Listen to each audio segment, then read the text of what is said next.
नमस्कार, फक्त योजना या यूट्यूब चॅनलवर सर्वांचं हार्दिक स्वागत। संपूर्ण महाराष्ट्रामध्ये आरटी प्रवेश प्रक्रिया आहे, तर या संदर्भात प्रॉपर माहिती आपल्या चॅनलवरती दिली जाते।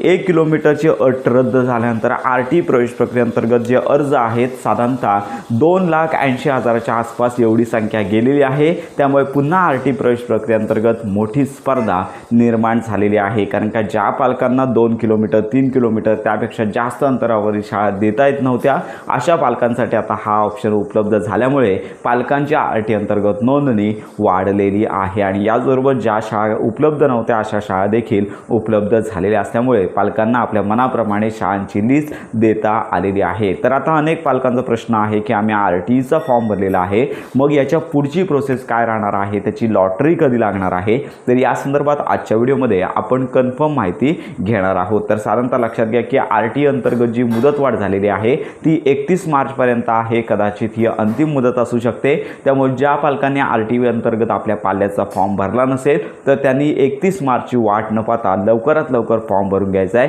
कारण का ही दुसरी मुदतवाढ आहे, कारण का त्याच्यानंतर पुन्हा मुदतवाढ होण्याची शक्यता फारच कमी आहे। त्यामुळे लक्षात घ्या की सर्वप्रथम 31 तारीख संपून गेली पाहिजे आणि त्याच्यानंतर पहिल्या आठवड्यामध्ये लक्षात घ्या की एप्रिल महिन्याचा पहिला आठवडा आहे, तर याच्यामध्ये शिक्षण विभाग आहे पुणे, तर या ठिकाणी सार्वत्रिक लॉटरी जाहीर केली जाते। तुम्हाला व्हिडिओ कॉन्फरन्स असेल तर ती देखील यूट्यूबवरती पाहायला मिळणार आहे, आपण या संदर्भात व्हिडिओ देणारच आहोत। तर या संदर्भात संपूर्ण महाराष्ट्रातील जे शिक्षण विभाग आहे, पालक वर्ग असतील तर यांच्या समोर लॉटरीची जी चिठ्ठ्या आहेत त्या उडवल्या जातात आणि जी आकडेवारी आहे ती काढली जाते आणि त्याच्यानुसार प्रत्येक शाळांमध्ये जेवढे अर्ज आलेले आहेत त्या अर्जांना त्या लॉटरी पद्धतीमध्ये वापरलं जातं आणि याच्यामध्ये लॉटरी जाहीर केली जाते। त्यामुळे साधारणतः एप्रिलचा पहिला आठवडा लॉटरीची जी प्रोसेस आहे यासाठी जाईल आणि ज्यावेळी ही व्हिडिओ लक्षात घ्या प्रेस कॉन्फरन्स घेतली जाते त्याच्या 2 ते 3 दिवसानंतर पोर्टलवरती लॉटरी लागते।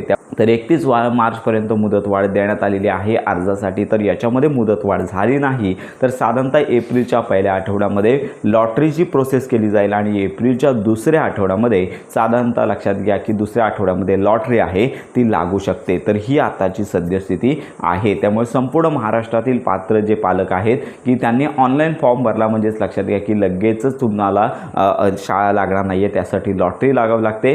तर याच्यामध्ये एक शक्यता सगळ्यात जास्त आहे की शाळांमध्ये जागा आरटीच्या जास्त आहेत आणि ऑनलाईन फॉर्म कमी असतील तर सर्वच पालकांना सरसकट अर्ज लक्षात घ्या प्रवेश मिळतो की शाळेतील विद्यार्थी संख्या आणि अर्ज संख्या जास्त असेल तर मात्र लॉटरी पद्धतीचा अवलंब केला जातो। सर्वात प्रथम 1 किलोमीटरची अट वापरली जाते, 2 किलोमीटर 3 किलोमीटर तर या अंतर्गत ही लॉटरी लागली जाते आणि लक्षात घ्या की याच्या अंतर्गत ज्या याद्या प्रसिद्ध होतात त्याच्यामध्ये निवड यादी आणि प्रतीक्षा यादी अशा सुरुवातीला 2 याद्या प्रसिद्ध होत असतात। तर अशा प्रकारचे अपडेट आहे। साधारणतः एप्रिलच्या दुसऱ्या आठवड्यापर्यंत लॉटरी अपेक्षित आहे। तर अशा प्रकारची ही महत्त्वाची माहिती आहे।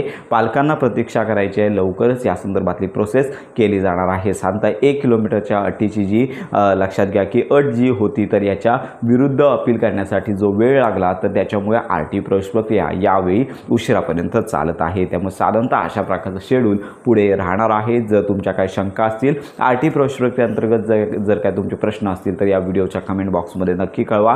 आरटी प्रवेश प्रक्रियेसंदर्भात प्रॉपर माहितीसाठी आपल्या फक्त योजना या यूट्यूब चॅनलच्या कनेक्टमध्ये राहा।